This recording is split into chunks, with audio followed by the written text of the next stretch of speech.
안녕하세요. 와인 고전익기입니다. 짧은 방학 뭐 할지 잠깐 말씀드리러 왔어요. 영어 수학 학원이 당연히 또 특강도 많이 잡아놓고 선행학습해야 된다, 뭐를 띄어야 된다, 고등수학까지 해야 된다, 심화 문제를 풀어야 된다, 이런 수업들을 하면서 윈터 스쿨 이런 식으로 아침 10시, 저녁 10시까지 잡아두고 이런 프로그램들을 이야기하고 있습니다. 사실 영어 수학의 공포 마케팅은 굉장히 오래된 사교육의 하나의 방법인데요. 사실 우리는 매일 영어 수학을 하고 있습니다. 매일 영어 수학 학원을 다니고 영어 수학에 안 그래도 편중된 수업을 하고 있는 건데, 정말 이 영어 수학을 모든 학생들이 골고루 그렇게 많이 학원을 다니는데도 공부를 잘하는 학생과 잘하지 않은 학생이 나눠진다는 점, 그 점을 꼭 기억하셔야 됩니다. 그것은 바로 감각, 독해력, 또 사고력의 차이입니다. 그것을 받아들이고 흡수하는 능력을 길러주시는 것이 가장 중요한데, 사실 우리가 거기에는 소홀하면서 학원에서 일단 드립다 강의를 듣고 문제를 푸니까 잘할 거라 생각하지만 결과는 그렇지 않습니다. 그것이 어디서부터 차이가 나는지 저는 계속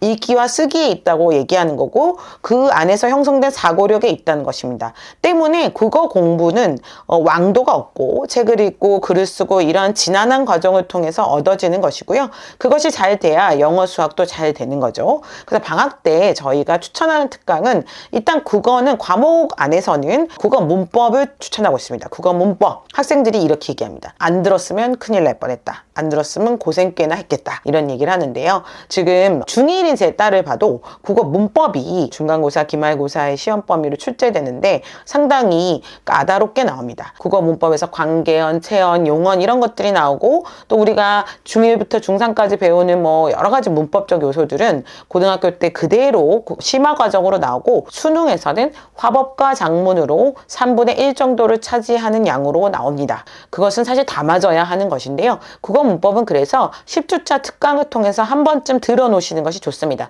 저는 2번 듣는 것을 보통 추천하고요. 국어 문법의 경우는 국어의 50%를 차지하기 때문에 요거를 한번 이해해 놓는 것이 나중에 학교에서 수업을 들을 때도 도움이 됩니다. 그래서 국어 문법을 특강을 꼭 신청하시면 좋겠고요. 추천 학년은 6학년 그리고 중학생입니다. 중학생들은 복습이든 예습이든 어쨌든 6학년이들은 예습, 이렇게 해서 국어 문법을 한번 해놓는 게 좋습니다. 초등학생은 아직 할 필요 없고요. 6학년의 겨울 그리고 중학생들의 특강으로서 국어 문법을 꼭 추천드립니다. 사실 2번은 들어야 이해합니다. 그러나 듣고 나면 학교 수업이 잘 들리고요. 그리고 시험 때 따로 국어 학원을 다니지 않아도 되는 것이 국어 문법 때문입니다. 문법이 어려워요. 문법이 굉장히 복잡하고 어떤 건 암기가 있고 어떤 건 문제풀이가 있어서 문법 이해 원리 같은 것들을 배우는 게 좋고요. 일단 우리가 뭐 용언, 체언, 부사어 이런 거 하면 벌써 그 부사어란 단어도 어렵잖아요. 그럼 용언이란 단어도 어렵잖아요. 그런 걸 하나하나 풀어서 조금 개념을 이해하는 것이 지금 필요합니다.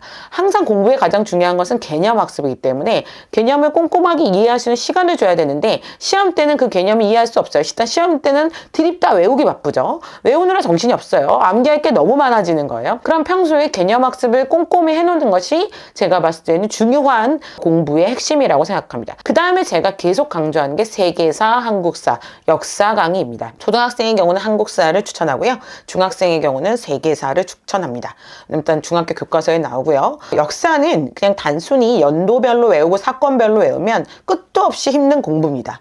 그리고 역사는 연도별, 사건별로 외우는 맹목적인 공부로만 받아들이면 이거 언제까지 외워야 돼? 이거 끝도 없어. 도대체 이 사람은 뭐고 이 사건은 뭐고 또 이게 왜 이리 일은 많이 일어났어? 용어는 또 왜 이렇게 어려워? 이러면서 가장 어려운 학습이 될 텐데요. 사실 그것도 마찬가지로 역사의 개념을 이해하는 것이 굉장히 좋습니다. 고대, 중세, 그다음에 근대, 현대로 오는 그 분기점마다 어떤 사건이 있었고 어떤 것이 반복됐으며 거기에 사용된 정치체제, 경제체제, 사회문화체제를 분류해서 거시적 관점에서 공부를 하는 것은 매우 중요합니다. 짜잘한 사건들이 시험에 나오긴 하지만 거시적인 흐름 속에서 앞뒤 맥락을 보고 사건이 유추하고 그 사건이 일어난 연도에 맞게 어떠한 정치, 경제, 사상이 있었는지 살펴보는 거죠. 이건 완전히 고도의 독해력 공부입니다. 역사 공부는 사실 아이들에게 굉장히 중요한 공부를 제가 얘기하는데요. 인문학적인 공부와 똑같습니다. 어떤 그 인물이 그 당대 역사에서 어떤 결정을 하기까지, 그것이 어떻게 역사를 바꿔놓고,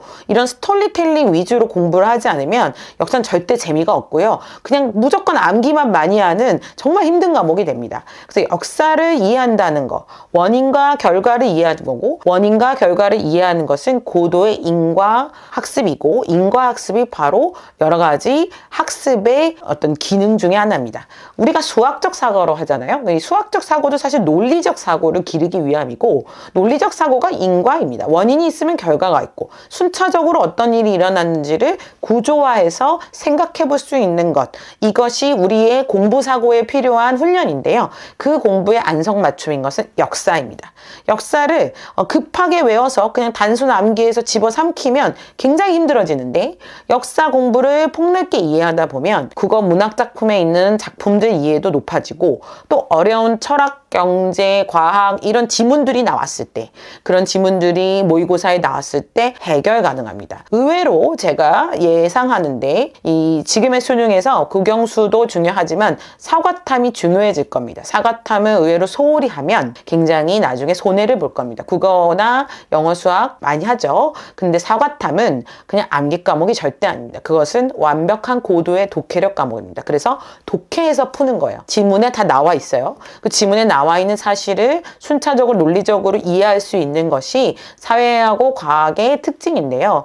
이것을 위해서는 기본적으로 개념을 이해하고 독해하고 그것을 사고할 수 있는 훈련들이 필요합니다. 안 그러면 기하급수적으로 암기를 하다가 보통 포기를 해요. 그럼 제가 한 말씀 더 드리면, 우리가 수능에서 모의고사를 볼 때 국어, 영어, 수학을 2등급 맞는 것보다 사과탐이 2등급 맞는 게 훨씬 쉬워집니다. 그것은 지금부터 노력해도 되는 건데, 우리가 지금 등급제를 택하고 있기 때문에 국어 2등급 맞는 것과 사회 2등급 맞는 건 천지 차이예요. 국어 2등급 맞는 게 훨씬 어렵습니다. 훨씬 어려워요. 제가 자꾸 말씀드리는 게, 제가 고3들 또 많은 입시생들을 하잖아요. 지금 현역으로 대학을 가기가 굉장히 힘듭니다. 1, 2등급대를 차지하는 아이들은 대부분 수능 6수, 5수를 본 애들이에요. 수능을 5번 본 애들 정말 없을 것 같죠? 아주 많습니다. 의대를 가기 위해서 수능만 맨날 치는 사람들, 카이스트 친구들, 이런 친구들, 또 강남에서 계속 영재 교육을 받고 고득점 교육을 받아서 서울대만 가겠다는 애들이 서울대를 못 가서 계속 2수, 3수를 치는 게 수능이에요. 그래서 그 아이들이 1등급, 2등급에 포진돼 있어요. 그래서 우리 아이가 3등급 나오면, 현역이라는 건 재학생이 3등급 나오면은